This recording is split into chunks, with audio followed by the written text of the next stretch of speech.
मैं एक बहुत बड़ी बोर्ड मीटिंग के बीच में बैठा था और बुरी तरह बोर हो रहा था। बोरियत मिटाने के लिए मैंने अपनी वर्चुअल गर्लफ्रेंड को टेक्स्ट करने का फैसला किया। मैंने लिखा कि बेबी, मैं आज रात तुम्हें ब्लैक स्ट्रैपी ड्रेस में देखना चाहता हूँ। क्या तुम मुझे एक फोटो भेज सकती हो? लेकिन अगले ही पल मेरी धड़कनें रुक गईं। वही मैसेज बोर्डरूम की बड़ी स्क्रीन पर फ्लैश हो रहा था। ये वही टेक्स्ट था जो मैंने अभी भेजा था, पर डरावनी बात ये नहीं थी। मैं अपनी इस पार्टनर से क्विंचुई नाम के ऐप पर मिला था। हम दोनों ने कभी एक दूसरे को अपनी शक्ल नहीं दिखाई थी, पर हमारी केमिस्ट्री इतनी जम गई कि सब कुछ बहुत जल्दी आगे बढ़ गया। देखते ही देखते हम एक डिजिटल रिलेशनशिप में आ गए। मैं अक्सर उससे छोटी मोटी फरमाइशें करता रहता था। फिर एक दिन मैंने हिम्मत जुटाई और कुछ स्पाइसी फोटोज मांग ली। जब उसने पहली बार कमर से नीचे की फोटो भेजी तो मैं दंग रह गया। मुझे लगा कि मैं किस अप्सरा को डेट कर रहा हूँ। वो लंबी और पतली टांगे किसी कलाकारी से कम नहीं थी। तभी शोर मचा कि क्या तुमने देखा, सीईओ ने अभी अभी वो मैसेज भेजा है। और ये ब्लैक स्ट्रैपी ड्रेस वाली क्या बात थी? अरे भाई जाग जाओ, क्या तुमने स्क्रीन देखी? ये साल का सबसे बड़ा स्कैंडल होने वाला है। मैं अब भी सदमे में था। एक पल के लिए मुझे लगा कि मैं सपना देख रहा हूँ और मैंने खुद को ऊपर देखने पर मजबूर किया। जैसे ही मैंने सिर उठाया, मेरी नजरें सीधा सीईओ से जाकर मिली। वो मेरी तरफ एक ठंडी और बेरुखी निगाहों से देख रहे थे। मेरे पास और कोई रास्ता नहीं था, इसलिए मैंने तुरंत अपना सिर नीचे झुका लिया। सीईओ की उस भारी नजर के सामने कमरे में हो रही फुसफुसाहट शांत हो गई। मेरा दिल सीने में जोर जोर से धड़क रहा था और मैं बस फर्श को घूर रहा था। तभी मेरे फोन पर एक नया नोटिफिकेशन आया। ठीक है, मैं आज रात तुम्हारे लिए यही पहनूंगी। मैं अभी मीटिंग में हूं, इसलिए बाद में बात करते हैं। वानमो। ये सीईओ सबके सामने हमेशा बहुत सीरियस और दूर रहने वाले इंसान लगते थे, लेकिन असल में उन्हें पता था कि प्राइवेट में प्यारा और चुलबुला कैसे होना है। ये पूरी सिचुएशन एक तबाही पर खत्म होने वाली थी। मेरा दिमाग ऑफिस में होने वाले हंगामे के बारे में सोचकर भागा जा रहा था।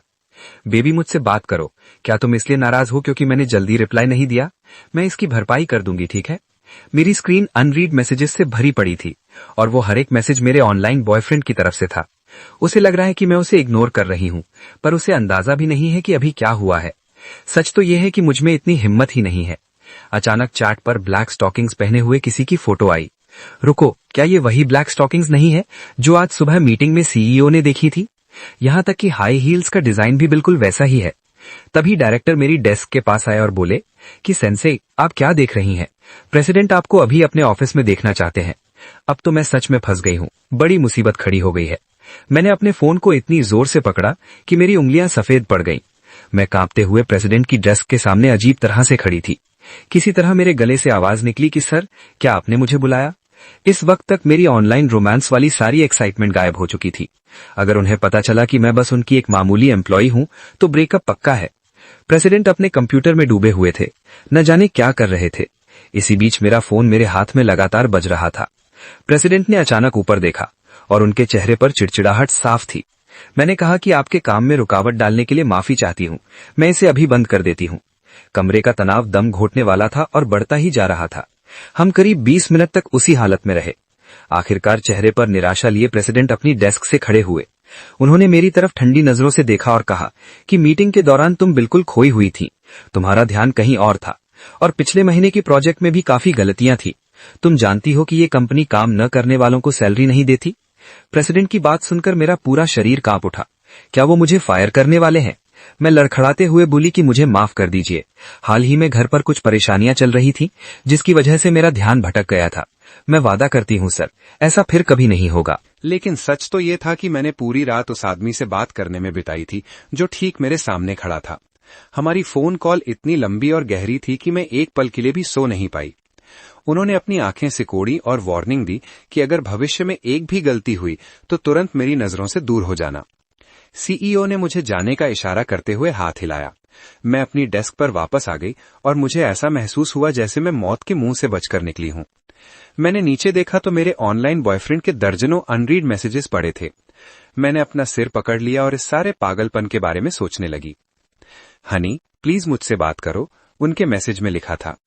मैं आज बहुत फ्रस्ट्रेटेड हूं क्योंकि उस बेकार एम्प्लॉय ने पिछले महीने का प्रोजेक्ट खराब कर दिया, जिसकी वजह से कंपनी को बहुत नुकसान हुआ। मैंने अपने पर्सनल फोन पर सीईओ का भेजा हुआ लेटेस्ट मैसेज देखा और मेरी रीढ़ की हड्डी में एक सिहरन दौड़ गई। वो मेरे ही बारे में बात कर रहे थे, है ना? बेकार एम्प्लॉय। मैंने सावधानी से टाइप किया कि शांत हो जाओ, आज मेरे बॉस ने भी मुझे बहुत डांटा है। मैंने एक गहरी सांस ली और आगे लिखा कि शायद आपको अपने जूनियर्स के साथ थोड़ा दयालु होना चाहिए। सबसे अच्छा तो ये होगा कि आप उनकी सैलरी कंट्रोल करें ताकि उनकी कंपनी पर निर्भरता बढ़ जाए। मैंने एक शरारती मुस्कुराहट के साथ मैसेज भेज दिया और मन ही मन अपनी अगली सैलरी में एक एक्स्ट्रा जीरो जोड़ने का सपना देखने लगी। अगले ही पल रिप्लाई आया कि तुम्हारा बॉस किस कंपनी में काम करता है, मैं उसे नौकरी से निकलवाने में तुम्हारी मदद करूंगा, उसकी हिम्मत कैसे हुई तुम्हें डांटने की। मैंने आह भरी। ऐसा लगा कि उन्होंने मेरे मैसेज के सिर्फ एक हिस्से पर ध्यान दिया था, सिर्फ मेरी डांट वाली बात पर। खैर, मैंने सब कुछ वक्त पर छोड़ने का फैसला किया। काम के बाद मैं ऑफिस में बिल्कुल अकेली रुकी रही। मुझे उस प्रोजेक्ट को ठीक करना था जो मैंने पिछले महीने खराब किया था। असल जिंदगी में मैं प्रेसिडेंट पर बुरा इंप्रेशन नहीं डाल सकती थी। अगर ऐसा हुआ तो मैं उन्हें अपना कैसे बना पाऊंगी। अगर मैं काम में अच्छा परफॉर्म करूं तो शायद वो सच में मुझसे प्यार करने लगे। प्रेसिडेंट की अट्रैक्टिव बॉडी के बारे में सोचकर मैं खुद में ही मुस्कुराने लगी। घर जाने के बजाय तुम यहां पागलों की तरह क्यों हंस रही हो? एक ठंडी और तेज आवाज ठीक मेरे पीछे से आई। मेरी गर्दन के पीछे के बाल खड़े हो गए और मैं हकलाते हुए बोली कि प्रेसिडेंट सर, आप अभी तक यहीं हैं?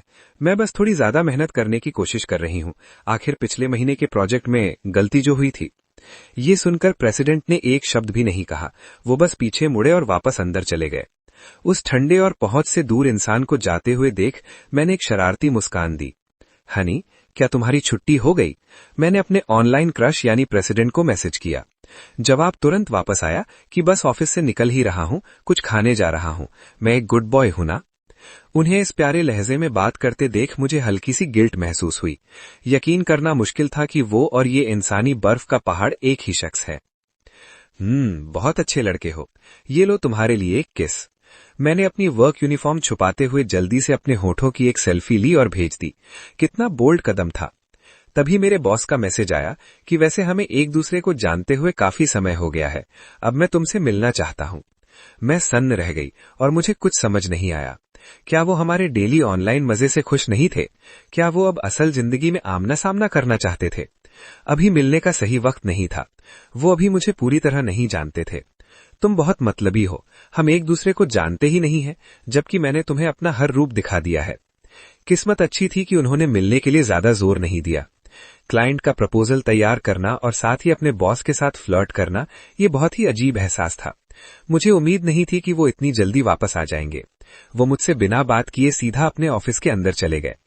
हनी, मुझे माफ करना। उनका अगला मैसेज आया, मैं वो लॉन्ड्री ऑफिस में ही भूल गया था जो तुम्हें पसंद है। मुझे ब्लैक वाला सेट नहीं मिला, सिर्फ पर्पल मिला है। क्या तुम्हें ये पसंद है? तभी मेरी स्क्रीन पर एक फोटो आई। मैंने उसे जूम किया और घबराहट में मेरा ड्रिंक मुंह से बाहर आते आते बचा। ये सिर्फ एक नाइट गाउन नहीं था, ये लगभग एक हार्नेस जैसा था। कुछ खास हिस्सों को छोड़कर ये सब कुछ बयान कर रहा था।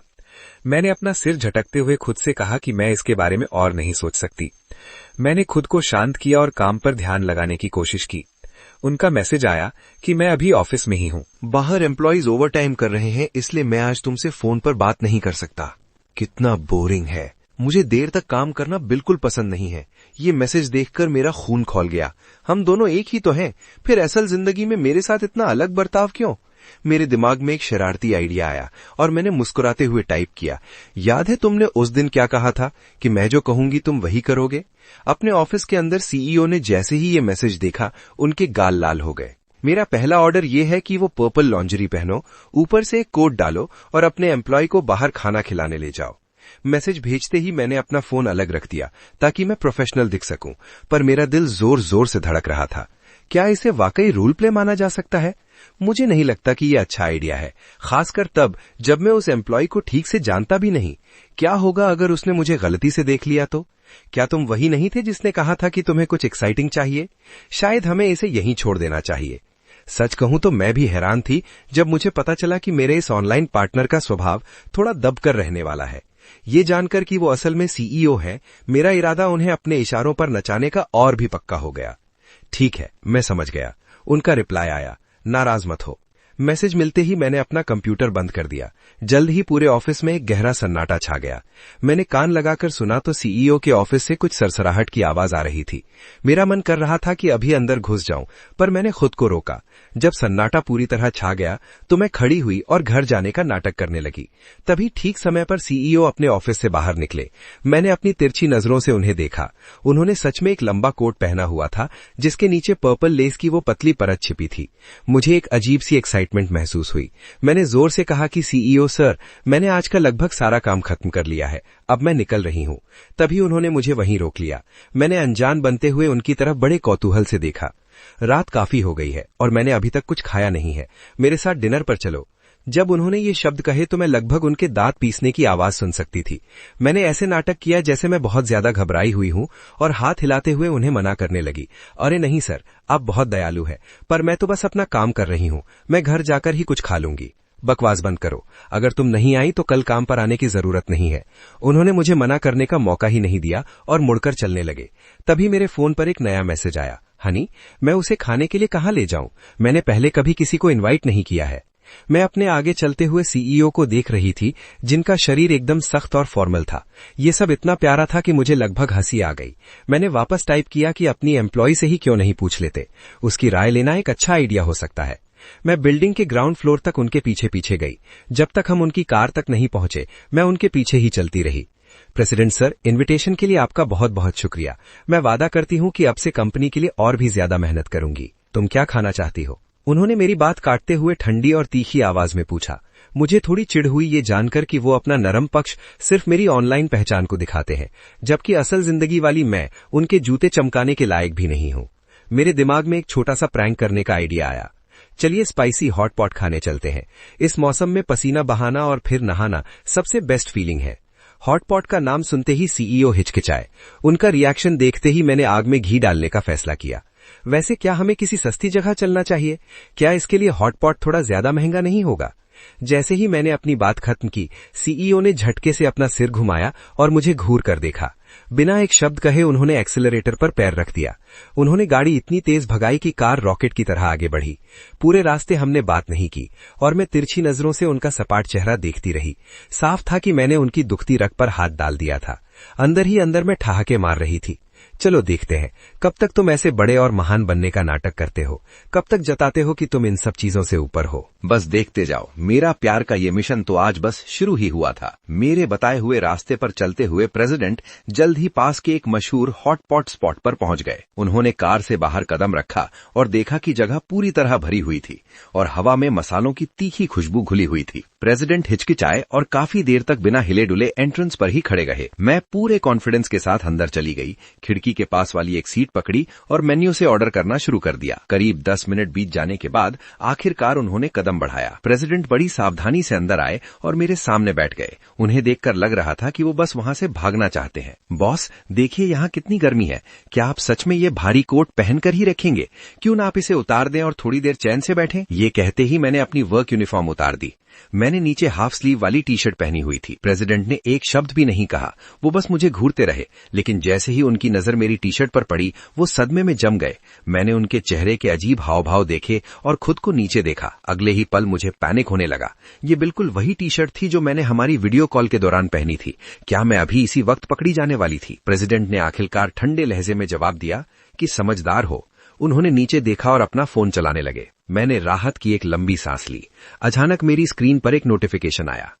हनी, मेरी कंपनी की एक एम्प्लॉई ने बिल्कुल तुम्हारे जैसे कपड़े पहने हैं, लेकिन जाहिर है मेरी डार्लिंग उन कपड़ों में कहीं ज्यादा अच्छी लगती है। मैं वो मैसेज देखकर पूरी तरह अवाक रह गई। मुझे लगता है कि प्यार सच में इंसान को अंधा बना देता है, फिर चाहे वो कोई भी हो। मैंने हिम्मत जुटाई और रिप्लाई भेजा, क्या आपको नहीं लगता कि वो मेरे जैसी दिखती है? ये कैसे मुमकिन है? मेरे दिल में तुम सबसे बेस्ट हो बेबी। तुम चाहे जो भी पहनो, कोई भी तुम्हारी तरह सुंदर नहीं दिख सकता। हम वहां खामोशी से बैठे रहे, दोनों ही अपने फोन को घूर रहे थे और वेटर हमें बड़ी अजीब नजरों नजरों से देख रहा था। उस पल मुझे बहुत अजीब और थोड़ी शर्मिंदगी महसूस हो रही थी। मैं पानी का एक घूंट पी ही रही थी कि तभी मैंने वो मैसेज देखा और सारा पानी बाहर थूक दिया। मैं बुरी तरह खांसने लगी और मुझे ऐसा महसूस हुआ जैसे मैं अभी बेहोश हो जाऊंगी। मेरी इस हरकत ने तुरंत सीईओ का ध्यान अपनी ओर खींच लिया। मैंने हकलाते हुए माफी तो मांग ली, पर अंदर ही अंदर में चकरा रही थी। उस लड़की के बात करने का तरीका हर पल और भी बोल्ड होता जा रहा था। पब्लिक में ऐसे भड़काऊ मैसेज भेजना पक्का उसमें दबकर रहने वाली टेंडेंसी थी। जल्द ही खाना सर्व हुआ और टेबल पर लग गया। मैंने अपना फोन अलग रखा और खाने पर ऐसे टूट पड़ी जैसे सदियों से भूखी हूँ। सीईओ ने बिना रिप्लाई दिए अपनी ऑनलाइन डेट की प्रोफाइल को आखिरी बार देखा और फिर फोन रखकर खाना शुरू किया। जैसे जैसे वक्त बीता हमारे आसपास का टेम्परेचर बढ़ता ही गया। हाफ स्लीव टी शर्ट में होने के बावजूद मुझे पसीना आने लगा था। मैं सोच भी नहीं सकती थी कि उस भारी ओवरकोट में सीईओ का क्या हाल हो रहा होगा। मैं जरा ताजी हवा खाने बाहर जा रहा हूँ, तुम खाती रहो, वो बुदबुदाए। बिना एक शब्द और कहे वो लगभग भागते हुए उस हॉट पॉट रेस्टोरेंट से बाहर निकल गए। मैंने खिड़की के शीशे से उन्हें देखा। वो बेताबी से अपनी जैकेट से हवा कर रहे थे ताकि ठंडी हवा उनके शरीर को छू सके। तब जाकर उन्हें थोड़ा सुकून मिला। तभी अचानक वहां कुछ गुंडे आ धमके। तुम साले कहां से टपक पड़े? मेरा और मेरे लड़कों का मूड खराब मत करो, वरना बाकी की जिंदगी हॉस्पिटल के बेड पर सड़ते हुए बिताओगे। मुझे भी अब गुस्सा आने लगा था। जिस सीईओ को मैं यहाँ लेकर आई थी उसे इन जैसे लोगों के हाथ कैसे लगने दे सकती थी? वो मेरी औरत है, तुम उसे हाथ भी नहीं लगा सकते। मैंने सीईओ की तरफ देखा और वो सच में मुझे घूर रहे थे। मैं भी पीछे नहीं हटी और उन्हें वैसे ही घूर कर जवाब दिया। मैं तुम्हारी जान बचा रही हूँ और तुम फिर भी मुझे ऐसे देख रहे हो। मुझे उनका ये एटीट्यूड बिल्कुल पसंद नहीं आया। मैंने हाथ बढ़ाकर उनके पीछे एक और जोर का थप्पड़ जड़ दिया। मैं बता रहा हूँ बच्चे, जो हमें दिखता है वो हमारा होता है। बीच में मत पड़, वरना हम तुम्हें तमीज का वो सबक सिखाएंगे जो तुम कभी नहीं भूलोगे। उन तीनों ने बात करना बंद किया और शराब के नशे में उसे जबरदस्ती पकड़ने के लिए आगे बढ़े। मैंने एक सेकंड की भी देरी नहीं की और सीईओ को धक्का देकर अपने पीछे छिपा लिया। मैंने उस गंजे आदमी का हाथ पकड़ा और अपनी पूरी ताकत से उसे मरोड़ दिया। उसके मुंह से तुरंत एक ऐसी चीख निकली जैसे किसी जानवर को कसाई काट रहा हो। अगर तुम दोनों में से कोई भी एक कदम और आगे बढ़ा तो मैं गारंटी देती हूँ कि इसका हाथ टूट जाएगा। कोई अपनी जगह से नहीं हिलेगा। ओए हिलना मत, वरना मेरा हाथ टूट जाएगा। अगली बार जब नशा चढ़े तो सीधा घर जाकर सो जाना। अगर ऐसे ही बदतमीजी करते रहे तो अंजाम अच्छा नहीं होगा। मैं पक्का कर दूंगी कि तुम्हारी सिर्फ इज्जत ही नहीं बल्कि और भी बहुत कुछ दांव पर लग जाए। मैंने उन तीनों को बेइज्जत होकर वहां से भागते हुए देखा। मैंने एक शरारती मुस्कान के साथ सीईओ की तरफ देखा आपने, अगर आज मैं यहां नहीं होती तो आप बड़ी मुसीबत में पड़ जाती। बाहर खतरा बहुत है, इसलिए आपको इस बारे में सोचना चाहिए। शायद मेरी सैलरी बढ़ा दें या ऐसा ही कुछ। सच कहूं तो इस वक्त मेरे पास फूटी कौड़ी भी नहीं है। मुझे हल्का सा नशा चढ़ रहा था, इसलिए मैं गुड नाइट कहने के लिए आगे बढ़ी। मैंने बड़े आराम से अपना हाथ सीईओ के कंधे पर रखा, लेकिन अगले ही पल पूरी दुनिया घूम गई। जब मुझे होश आया तो मैं जमीन पर चित पड़ी थी और सीईओ मेरे ऊपर चढ़े हुए थे।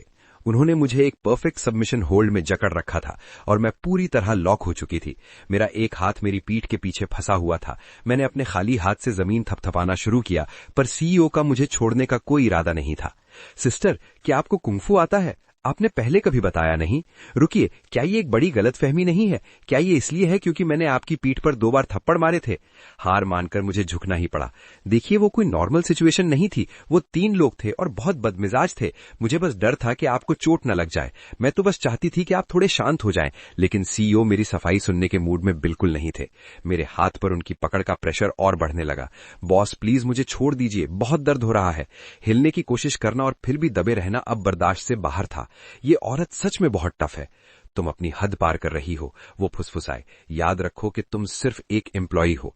मैं पलटकर जवाब देने ही वाली थी कि तभी मुझे एहसास हुआ कि हम एक बहुत ही अजीब पोजीशन में एक दूसरे से चिपके हुए हैं और मेरे एंगल से मुझे कुछ ऐसी चीजें दिख रही थी जो मुझे यकीनन नहीं देखनी चाहिए थी। बॉस, तो आपको पर्पल कलर पसंद है? आपको पता है ना कि मेरी जबान थोड़ी तेज है। मैंने उनकी तरफ देखा और सच कहूं तो मैं खुद को ये बोलने से रोक नहीं पाई। एक पल के लिए सब ठीक था, पर फिर सीईओ एकदम हैरान रह गई। तभी उन्हें एहसास हुआ कि मेरी नजरें असल में कहां जा रही थी।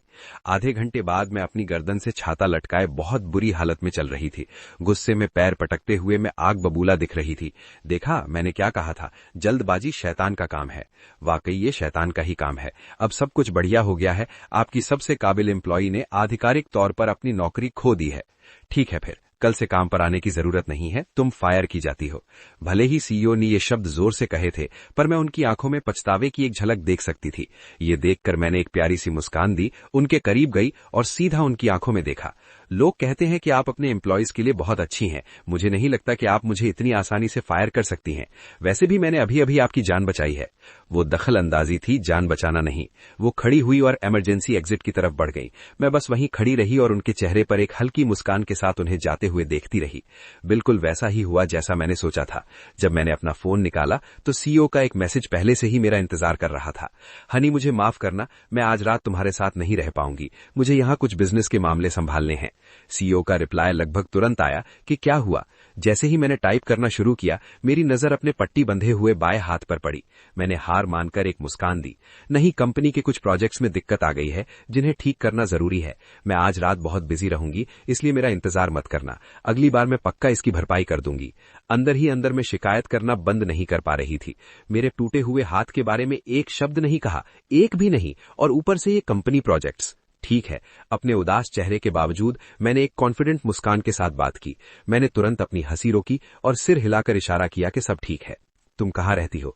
मैं तुम्हें घर छोड़ दूंगा। जब तक तुम्हारा हाथ ठीक नहीं हो जाता तुम पेड लीव पर रहोगी।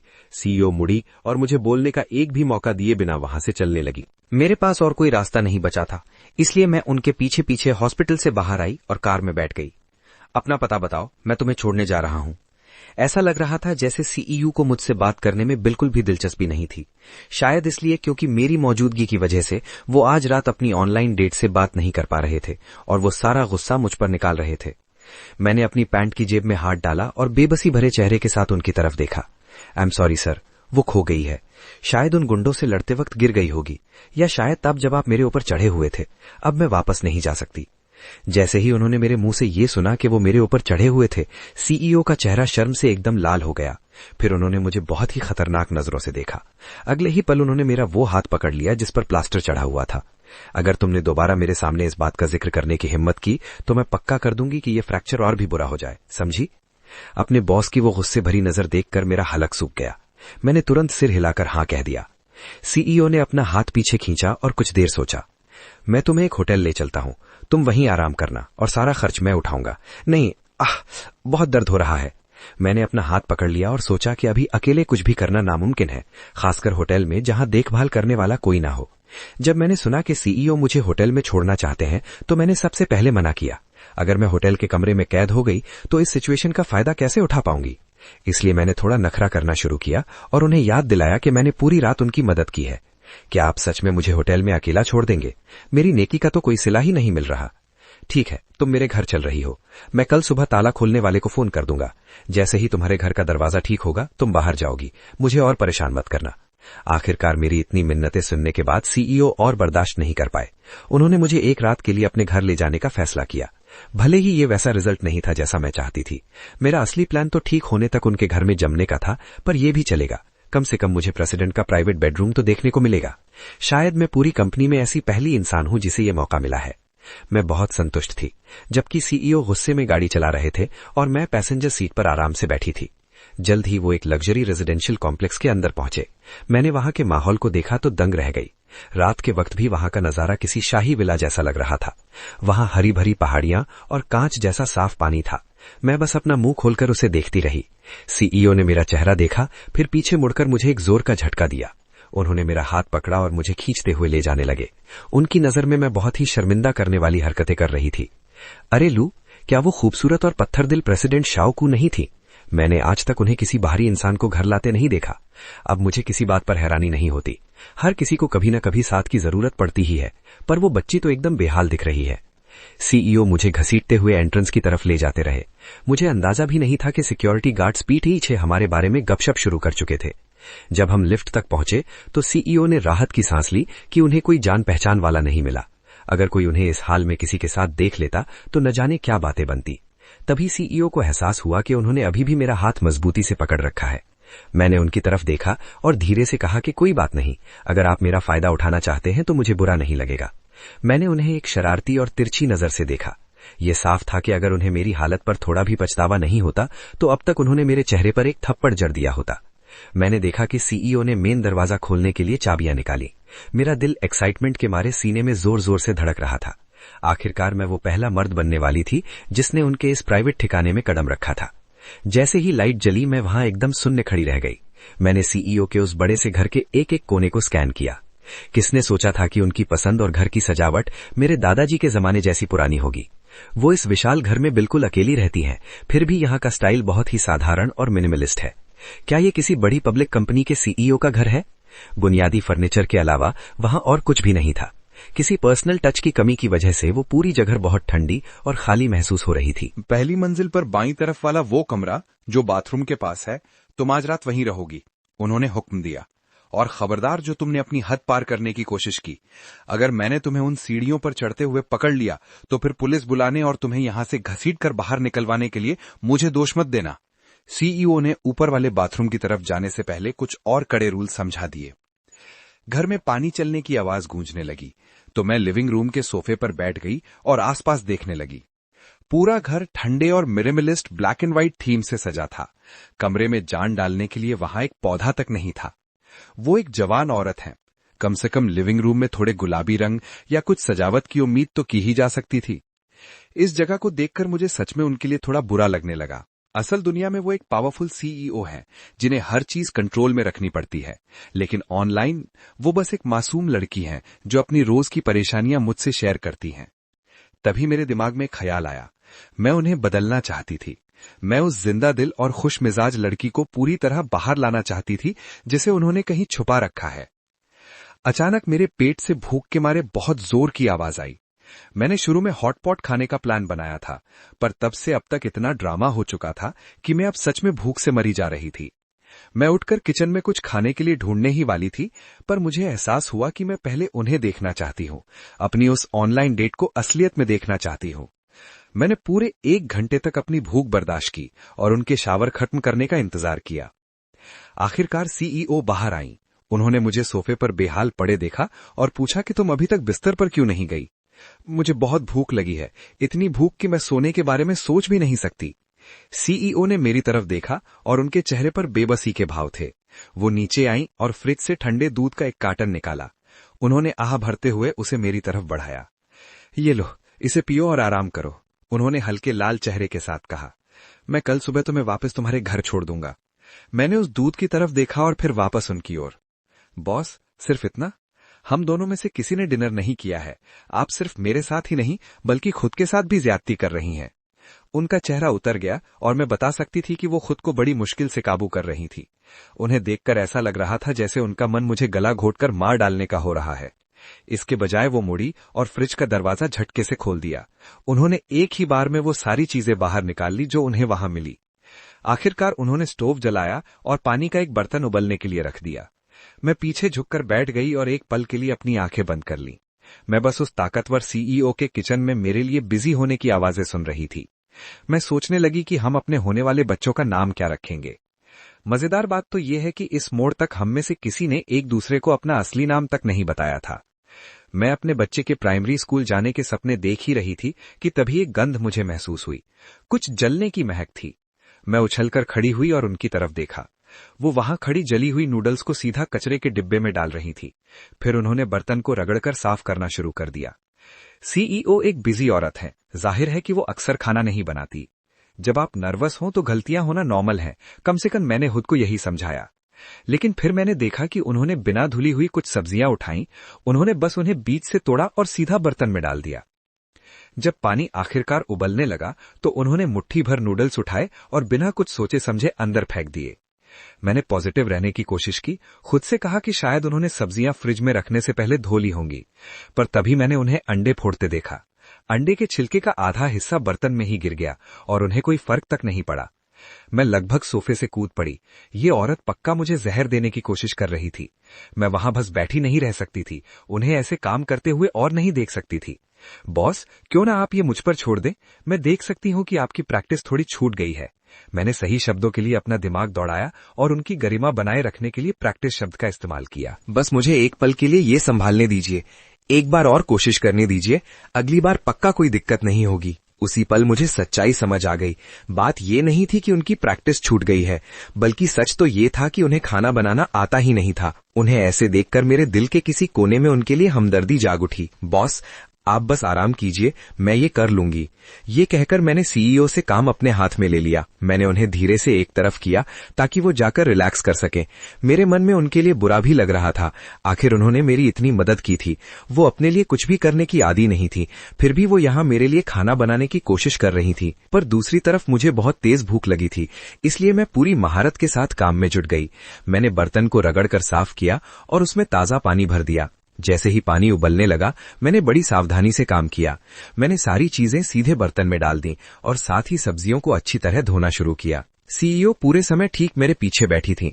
वो मुझे उन किचन टूल्स को इतनी आसानी से चलाते हुए देख रही थी जिन पर वो खुद काबू नहीं पा सकी। वो एकदम दंग रह गईं। उन्होंने कभी सोचा भी नहीं था कि मेरे हाथों में खाना बनाना इतना आसान लग सकता है। मेरा ध्यान इस पर भी नहीं गया कि सीईओ मुझे एकटक घूर रही हैं। मैं बस तेजी से अपना काम करती रही। मैंने 2 अंडे सीधे बर्तन में फोड़े और उबलते पानी को देखते हुए गिनती शुरू की। ठीक 10 सेकंड बाद मैंने उन्हें बाहर निकाल लिया। मैंने अंडों को पके हुए नूडल्स के ऊपर बड़े प्यार से रखा और फिर चॉपस्टिक से उन्हें धीरे से छेड़ा। अंडों की जर्दी बीच से बाहर निकलने लगी। आखिर में मैंने तिल की कुछ बूंदें डाली और तुरंत ही उसकी सौंधी खुशबू पूरे कमरे में फैल गई। क्या आपको भूख लगी है? इसे ट्राई कीजिए। मैं अक्सर अपने लिए खाना बनाती हूँ, इसलिए मुझे खुद पर पूरा कॉन्फिडेंस है। मुझे किचन में अच्छी तरह पता होता है कि क्या करना है। मैंने चॉपस्टिक्स और बाउल उठाया और नूडल्स को सीधा सीईओ के सामने रख दिया। वो वेजिटेरियन नूडल्स मेरी वजह से एकदम साफ और चमकते हुए दिख रहे थे। ऊपर मौजूद वो बहती हुए जर्दी उस डिश को एक प्रोफेशनल लुक दे रही थी। इस मामूली से नूडल्स के बाउल को उसने एक नए लेवल पर पहुंचा दिया था। मैंने ताजी हरी पत्तियों से गार्निश करके उसे फिनिश किया। प्लेटिंग खत्म करते ही मैंने उनसे बात की। मैंने अपना लंच कॉफी टेबल पर रखा और चॉपस्टिक से एक बड़ा निवाला उठाकर उस पर फूंक मारी। मैंने उसे जल्दी से अपने मुंह में डाला क्योंकि मैं सच में भूख से बेहाल हो रही थी। क्या तुम अक्सर खाना बनाती हो? सीईओ का लहजा अब ठंडा नहीं था, उसमें काफी उत्सुकता थी। हाँ, मैं अक्सर अकेली रहती हूँ। अगर मैं खाना ना बनाऊं तो रोज बाहर से खाना मंगवाना बहुत महंगा पड़ जाएगा। और बात सिर्फ पैसों की नहीं है, बाहर का खाना उतना हाइजेनिक भी नहीं होता। आपको कभी नहीं पता होता कि वो आपके खाने में क्या डाल रहे हैं। खुद का खाना बनाना हमेशा बेहतर होता है। उनके साथ वहां बैठकर मुझे एक अजीब सी शांति महसूस हो रही थी। मुझे इतने मजे से खाते देख बॉस भी खुद को रोक नहीं पाई और उन्होंने पानी का एक घूंट पिया। उन्होंने चॉपस्टिक से थोड़ा सा हिस्सा उठाया और उसे चखा। उनकी आंखें तुरंत चमक उठी। काफी समय हो गया था जब उन्होंने इतना स्वादिष्ट कुछ चखा हो। बॉस, जब आपका खाना हो जाए तो आप ऊपर जा सकती हैं। आप जाकर आराम कीजिए, बाकी सब मैं संभाल लूंगी। सोने से पहले मैं सब कुछ साफ कर दूंगी। उस पल उनके सामने अपनी बात पर अड़े रहकर मुझे बहुत हिम्मत वाला महसूस हो रहा था। तुम्हारे हाथ का क्या?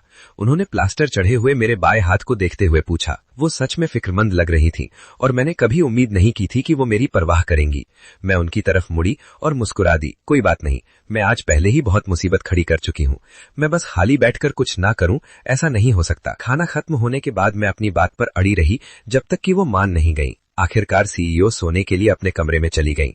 मैंने टेबल से प्लेट्स और बर्तन उठाए और उन्हें सिंक तक ले गई। जैसे ही मैं बर्तन धोकर खत्म कर रही थी, मेरे फोन पर एक मैसेज फ्लैश हुआ, गुड नाइट माय बॉय। अगली सुबह जब सीईओ अपने बेडरूम से बाहर निकली तो उन्होंने किचन में एप्रन पहने एक औरत को काम में बिजी देखा। सुबह 6 बजे से काम करने की वजह से मेरे माथे पर पसीना आ चुका था। आखिरकार ब्रेकफास्ट की एक बड़ी वैरायटी सर्व करने के लिए तैयार थी। तुम ये क्या कर रही हो? उन्होंने पूछा। उनकी कल रात वाली नरमी अब पूरी तरह गायब हो चुकी थी। मैं आपको ब्रेकफास्ट बनाकर दे रही हूँ, मैंने जवाब दिया। ये बड़े प्यार से बनाया गया खाना है, क्योंकि ये तो साफ है कि आपको कुकिंग नहीं आती। आपके पास शायद सुबह खाने का वक्त नहीं होता होगा, इसलिए मैंने ये सब जल्दी से तैयार कर दिया। सीईओ बिना किसी हाव भाव के अपनी कुर्सी पर बैठी मुझे काम करते हुए देखती रही।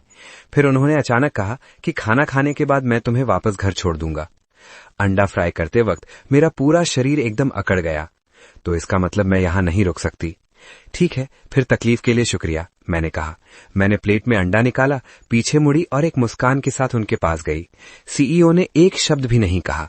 उन्होंने बस ब्रेड का एक स्लाइस लिया, अंडा रखा और एक निवाला खाया। मैंने तुरंत नोटिस किया कि उनके चेहरे के भाव एकदम हैरानी में बदल गए। क्या तुम्हें घर पर कोई काम नहीं है? उन्होंने पूछा। इस अचानक आए सवाल ने मुझे चौंका दिया और मैं जवाब ढूंढने के लिए संघर्ष करने लगी। कुछ खास नहीं, अगर आपको मेरी जरूरत है तो मैं बस घर से काम कर सकती हूँ, मैंने जवाब दिया। मैं दरअसल कल से ही इस बारे में सोच रही थी, क्योंकि आज ही पार्टी का दिन है। तुम काम की वजह से घायल हुई हो, इसलिए जाहिर है कि मुझे तुम्हारे रहने खाने का खर्च उठाना होगा। वैसे भी मेरे पास खाना बनाने का वक्त नहीं होता। मैं पैसे दूंगा और तुम खाना बनाओगी। इसे मेरी तरफ से तुम्हारे खान पान का बदला चुकाने का तरीका समझो। सैंडविच चबाते हुए सीईओ का चेहरा पत्थर जैसा ठंडा था, पर मैं उनकी असली बात कैसे नहीं समझती। साफ था कि कल रात के उस नूडल्स के बाउल की वजह से मैंने उनके पेट पर पहले ही कब्जा कर लिया था। ठीक है, जब तक आपने याद नहीं दिलाया मैं लगभग भूल ही गई थी। मेरे हाथ की दवाई, मुझे पट्टियां बदलने में मदद चाहिए होगी, वरना मैं बस यहीं रुकूंगी और कुछ समय के लिए सिरदर्द बनी रहूंगी। क्यों ना मैं आपकी पर्सनल शेफ बन जाऊं? हमारे बीच जल्दी ही अग्रीमेंट हो गया। मैं रुकना चाहती थी और वो भी मुझे वहीं रखना चाहती थी, और वो हर दिन स्वादिष्ट खाना खाना चाहती थी। इस तरह मैं सीईओ के घर पर रुक गई। ब्रेकफास्ट के बाद वो ऑफिस के लिए निकल गई, जबकि मैं पीछे वहीं रुक गई। मैंने पूरा सवेरा सिर्फ एक हाथ से घर की सफाई करने में बिताया। आखिरकार मैं सोफे पर पसर गई और उन्हें एक मैसेज भेजा, हनी गुड मॉर्निंग।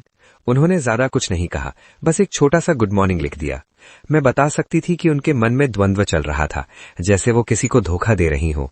उनके पास पहले से ही एक वर्चुअल बॉयफ्रेंड था, फिर भी वो एक असली मर्द को अपने घर में रहने दे रही थीं।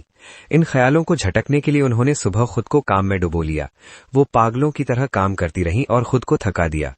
जब उन्होंने आखिरी डॉक्यूमेंट साइन किया तो वो पूरी तरह निढाल हो चुकी थीं। खड़ा होने की हिम्मत जुटाने के लिए उन्हें डेस्क का सहारा लेना पड़ा। हनी, काम बहुत थका देने वाला है, मेरा पूरा शरीर दर्द कर रहा है, उन्होंने मुझे मैसेज किया। सीईओ को खुद भी एहसास नहीं हुआ कि वो कब अपने वर्चुअल पार्टनर से शिकायत करने लगी। जब से मैं उनके घर आई थी, चीजें बदल गई थीं। हमने पूरा दिन ऑनलाइन बात की थी, पर उसमें वैसी मीठी बातें नहीं थीं जैसी अक्सर होती थीं। शायद उन्होंने इस बदलाव को नोटिस नहीं किया, पर मैंने इसे महसूस किया। मैंने रिप्लाई किया कि आपको और एक्सरसाइज करनी चाहिए और इतनी देर तक बैठना बंद करना चाहिए। जब भी खाली वक्त मिले उठकर टहल लिया करो। खैर, लव यू। सीईओ अपने सोफे पर पीछे झुककर बैठ गईं और अपनी दुखती कमर मलने लगी। अचानक उनके दिमाग में कल रात मेरे खाना बनाने वाली इमेज फ्लैश हुई। उस पल उनकी वो परफेक्ट और बर्फीली इमेज पूरी तरह चकनाचूर हो गई। उनकी सारी बहादुरी और जिद मेरे सामने बेकार थी। मैंने अपना फोन उठाया और एक हेल्थ स्पेशलिटी स्टोर पर कॉल किया। मैंने एक हीटिंग पैड वाला लंबर सपोर्ट कुशन ऑर्डर कर दिया। फोन रखकर मैं मुस्कुराई। मैं सोफे पर आराम से पीछे की ओर झुक गई। यह एहसास बिल्कुल जिंदगी का चीट कोड मिल जाने जैसा था। मुझे ठीक ठीक पता था कि आगे क्या होने वाला है। पूरे दिन सीईओ ने अपने वर्चुअल बॉयफ्रेंड को कोई मैसेज नहीं किया। इसी बीच मैं हाथ में पेन और पेपर लिए उनके घर में घूमने लगी। मेरा मकसद साफ था, मैं उनके इस पूरे घर का हुलिया बदलने वाली थी। इस उदास करने वाले ब्लैक एंड व्हाइट सन्नाटे में रहकर तो कोई भी पागल हो जाएगा। शाम को मेरा फोन बजने लगा। ये खुद सीईओ की तरफ से एक वीडियो कॉल थी। उन्होंने मुझे नीचे आकर कुछ सामान उठाने में मदद करने के लिए कहा। जब मैं नीचे पहुंची और वो नजारा देखा तो मैं दंग रह गई। सीईओ वहां 2 बड़ी शॉपिंग कार्ट्स के साथ खड़ी थीं और दोनों ही थैलों से ऊपर तक भरी हुई थीं। उन्होंने थोड़ा झिझकते हुए कहा कि मुझे नहीं पता था कि तुम्हें किस चीज की जरूरत है, इसलिए मैं बस हर चीज थोड़ी थोड़ी खरीद लाई। पर मुझे पता था कि ये एक बहुत अच्छी शुरुआत है, क्योंकि अब उन्हें सच में मेरी जरूरत महसूस होने लगी थी। चूंकि मेरा सिर्फ एक ही हाथ काम कर रहा था, इसलिए हमें ये मिलकर करना पड़ा। हम दोनों के लिए भी सामान के उस पहाड़ को संभालना नामुमकिन लग रहा था। हमने अपनी पूरी ताकत लगा दी और आखिरकार सीईओ और मैं एक एक थैला अंदर लाने में कामयाब रहे। मैंने लिविंग रूम की तरफ देखा जो अब छत तक सामान से भरा था और सोचा कि अब ये घर जैसा लग रहा है। सीईओ पूरी तरह थककर सोफे पर गिर पड़ी और अपनी आंखों को हाथ से ढक लिया। ये साफ था कि आज के दिन ने उनकी सारी एनर्जी सोख ली थी। जब वो आराम कर रही थी, मैंने एक एक करके सामान फ्रिज में सेट करना शुरू किया। मैंने कहा कि बॉस, आपको खुद पर इतना दबाव डालने की जरूरत नहीं है। हर किसी को कभी न कभी चैन की सांस लेने की जरूरत होती है। उन्होंने एक शब्द भी नहीं कहा और एक पल के लिए मुझे लगा कि वो मुझे इग्नोर कर रही है। लेकिन जब मैंने काम खत्म करके पीछे मुड़कर देखा तो मुझे एहसास हुआ कि वो सोफे पर ही गहरी नींद में सो चुकी हैं। मैं चुपचाप चलकर उनके पास गई, साइड से एक ब्लैंकेट उठाया और धीरे से उन्हें उड़ा दिया। मैंने वो हीटिंग बेल्ट जो पहले खरीदी थी ठीक वहां रख दी जहां जागते ही उनकी नजर पड़े। फिर एक हल्की धुन गुनगुनाते हुए मैं आज रात का डिजर्ट तैयार करने लगी। मैं इस बात से इनकार नहीं कर सकती कि उस पल मुझे एक बहुत ही खास एहसास हो रहा था। ऐसा लग रहा था जैसे मैं काम से थककर लौटी अपनी पत्नी के लिए डिनर तैयार कर रही हूँ। मैंने 1 घंटा इसी तरह काम किया और फिर डिजर्ट को ओवन के अंदर सरका दिया। ठीक उसी वक्त सीईओ की नींद खुलने लगी। उन्होंने खुद पर ढका हुआ ब्लैंकेट देखा और झटके से उठकर बैठ गईं। उन्होंने मेरी तरफ देखा जो अब भी किचन में बिजी थी। उनके चेहरे पर राहत की एक सांस थी।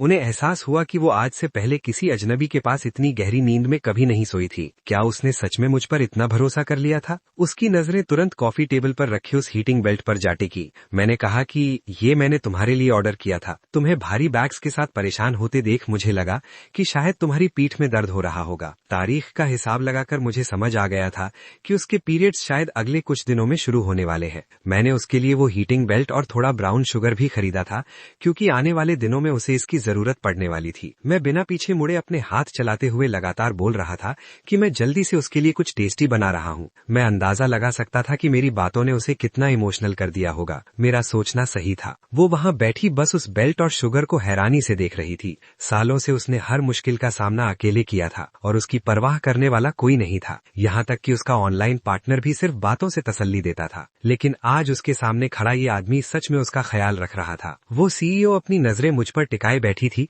और उसे अंदाजा भी नहीं हुआ कि मैंने खाना तैयार कर लिया है। काम खत्म। आज का ग्रिल्ड फिश और ऑयस्टर राइस आखिरकार तैयार हो गया। मैंने मेन कोर्स कॉफी टेबल पर रख दिया, पर उसकी कोई प्रतिक्रिया नहीं थी। वो बस मुझे देखे जा रही थी। मैंने उसके चेहरे के सामने चॉपस्टिक्स हिलाते हुए कहा कि क्या देख रही हो, अब खाना खा लो। क्या मेरे चेहरे पर कुछ लगा है? जब उसका ध्यान वापस आया तो मैं अपना बाउल लेकर दूसरी तरफ बैठ गया। मैंने उसे याद दिलाया कि तुम बॉस हो और मैं सिर्फ खाना बनाने के लिए रखा गया एक इंसान हूँ, इसलिए मुझे अपनी जगह पता है। ये कहकर मैंने उसके रिएक्शन को इग्नोर किया और अपना चावल खाने लगा। जैसे ही उसने मछली का एक टुकड़ा खाया, उसकी आंखें चमक उठीं। वो मेरी तारीफ करने ही वाली थी कि उसने देखा मैं अपना सिर हाथ पर टिकाए एक टेढ़ी मुस्कान के साथ उसे ही देख रहा हूँ। मैंने मजे लेते हुए कहा कि कर लो तारीफ, वाकई अच्छा बना है ना? वो बस मेरे इस कॉन्फिडेंस को देखती रही और फिर हल्का सा मुंह बनाकर बोली कि इसमें इतना भी कुछ खास नहीं है। शायद किसी एवरेज स्ट्रीट फूड से थोड़ा बेहतर होगा। उसके ये शब्द सुनते ही मेरी मुस्कान चेहरे पर ही जम गई और मुझे तुरंत चिढ़ होने लगी। लेकिन उस एंगल से जो मुझे नहीं दिख रहा था, उस सीईओ के होठों पर एक हल्की सी मुस्कान आ गई थी। अभी मैं सोच ही रहा था कि कहीं मैंने खुद का मजाक तो नहीं बना लिया, तभी मेरी नजर उसके बाउल पर पड़ी। उसका राइस बाउल पूरी तरह खाली हो चुका था। उसका चेहरा लाल पड़ गया था और माथे पर पसीने की बूंदें साफ दिख रही थीं। वो तेजी से सांसें ले रही थी। ये देखकर मेरे अंदर जीत वाली फीलिंग आई। मैंने मन ही मन कहा कि देखते हैं कब तक ये दिखावा चलता है। मैंने उससे कहा कि काफी स्पाइसी है ना? तुमने कभी बताया नहीं कि तुम तीखा बर्दाश्त नहीं कर सकती। इतना कहकर मैं उठा और सीधा फ्रिज की तरफ बढ़ा। उसने पलटकर कहा कि ऐसा किसने कहा, बस यहाँ थोड़ी गर्मी है। तीखेपन की वजह से उसके होठ पहले ही सूज चुके थे, पर वो हार मानने को तैयार नहीं थी। मैं उसके पास गया और फ्रिज से निकाला हुआ पीनट मिल्क उसके सामने रख दिया। मैंने सोचा कि अब जिद छोड़ो और इसे पी लो, मैं तुम्हारा ही भला चाहता हूँ। मुझे ये भी एहसास हुआ कि उसके पीरियड्स आने वाले हैं और इतना तीखा खाना उसकी सेहत के लिए ठीक नहीं है। उस सीईओ ने पीनट मिल्क को नीचे देखा। जब मैंने उसके लाल पड़े गालों का जिक्र किया तो वो शर्म से और भी लाल हो गई। उसने हकलाते हुए पूछा कि तुम्हें कैसे पता चला कि मेरे बेट्स आने वाले हैं? मैंने मुस्कुराते हुए पास ही दीवार पर लटके कैलेंडर की तरफ इशारा किया। सच कहूं तो मुझे काफी समय से शक था। मैं सोचता था कि हर महीने की उन्हीं तारीखों पर गोला क्यों बना होता है। हिसाब लगाने पर समझ आया कि ये उसके पीरियड्स शुरू होने के दिन थे। इस महीने अभी निशान नहीं लगा था, पर पैटर्न एकदम साफ था। मेरी कैलकुलेशन के हिसाब से वो दिन बस आने ही वाला था। इस बार उस सीईओ के पास कोई जवाब नहीं था और उसने चुपचाप अपना सिर नीचे झुका लिया। वो लगातार शिकायत कर रही थी कि खाना उतना भी अच्छा नहीं था, लेकिन फिर भी उसने अकेले ही आधी मछली खत्म कर दी। खाना खत्म करने के बाद वो सीईओ सोफे पर बिल्कुल रिलैक्स होकर फैल गई, जैसे उसका अपना ही घर हो। मैं उसके पर्सनल सर्वेंट की तरह जूठन साफ करने लगा। उसने कहा कि मैंने कहा था ना कि मैं आज के डिनर से बहुत खुश हूं, बस ऐसे ही मेहनत करते रहो। मैंने एक ठंडी सांस ली और सारा सामान वापस उनकी सही जगह पर रखने लगा। मैंने ध्यान रखा कि हर डिश अपनी प्रॉपर जगह पर हो। फिर मैंने 1 कप गर्म ब्राउन शुगर वाटर तैयार किया और उसके सामने रख दिया। मैंने उससे कहा कि इसे गर्म रहते ही पी लेना, क्योंकि अब तुम्हें अपने सिस्टम में आयरन की जरूरत है, ताकि जब सही में वो वक्त आए तो तुम्हें ज्यादा दर्द ना हो। वो सीईओ शायद नींद की आगोश में जा रही थी और बस धीरे से हूं कहकर रह गई। लेकिन उसके बैठने का तरीका बहुत खराब था। पीठ में दर्द होने के बावजूद वो कुशन्स पर बिल्कुल सपाट लेटी थी। उसे अंदाजा होना चाहिए था कि बाद में ये दिक्कत देगा, क्योंकि उसके लोअर बैक पर बहुत प्रेशर पड़ रहा था। पता नहीं मुझ में इतनी हिम्मत कहां से आई, पर मैंने आगे बढ़कर उसके कमर पर अपना हाथ रखा। मैंने अपने दाएं हाथ से जोर से दबाया और उसकी रीढ़ की हड्डी से चटकने की एक बढ़िया आवाज आई। उसने हैरानी भरी नजरों से मेरी तरफ देखा। उसका वो तेज दर्द अब कम होने लगा था। मैंने उसे समझाया कि इस तरह का लगातार प्रेशर हड्डियों पर बहुत स्ट्रेस डालता है, इसलिए अब से सावधान रहना। एक सीईओ को भी अपनी हेल्थ का ध्यान रखना चाहिए। अगर तुम ही गिर जाओगी तो मेरी सैलरी कौन देगा? मैं पलट गया और किचन साफ करने लगा। मुझे पता था कि मैं इस तरह बर्ताव करना जारी नहीं रख सकता। मैं जरूरत से ज्यादा ध्यान दे रहा था और अगर मैंने ओवरडू किया तो शायद उसे मुझसे चिढ़ होने लगे। मुझे आगे से सब कुछ कोल्ड और प्रोफेशनल रखना होगा। सर्वाइव करने का यही इकलौता तरीका है। आखिर दूरी ही इंसान को अट्रैक्टिव बनाती है। मुझे ये लॉजिक अच्छे से पता था। मैंने उसे मैसेज किया कि हनी, क्या अब तुम बेहतर महसूस कर रही हो? मैं आज इतना बिजी था कि बात करने का 1 सेकंड भी नहीं मिला। उसने रिप्लाई किया कि हाँ, अब पहले से बहुत बेहतर है। अच्छा, ये और भी बेहतर होगा अगर तुम लोग 1K लाइक और 100 कमेंट्स पूरा कर दो। ऐसा करोगे तो तुम्हें इसका दूसरा पार्ट तुरंत मिल जाएगा।